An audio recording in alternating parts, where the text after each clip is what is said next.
मीरा भाईंदर परिसरात बनावट कागदपत्रांच्या आधारे ऑटो रिक्षा बॅच मिळवल्याचा मोठा घोटाळा उघडकीस आला आहे.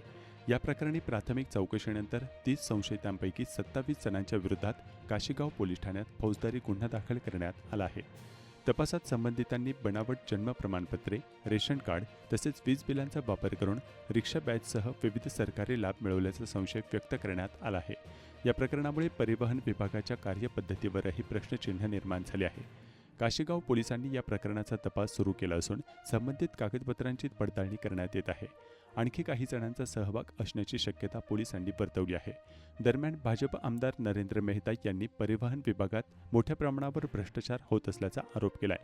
पैसे घेऊन रिक्षा बॅच दिले जातात असा गंभीर दावा त्यांनी केला. या संदर्भात परिवहन मंत्री प्रताप सरनाईक यांच्याकडे यापूर्वीच तक्रार केल्याचंही त्यांनी सांगितलं. या प्रकरणानंतर परिवहन विभागातील संबंधित अधिकाऱ्यांची चौकशी करण्याची मागणी जोर धरू लागली असून आगामी काळात या घोटाळ्यात आणखी धक्कादायक माहिती समोर येण्याची शक्यता व्यक्त केली जात आहे.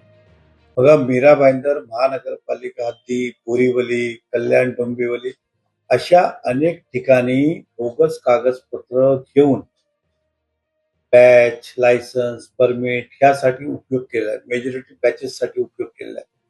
ते आमचे निलेश फपाले कार्यकर्ता हे यांच्या नजरेत आल्यानंतर त्यांनी मला सांगितलं.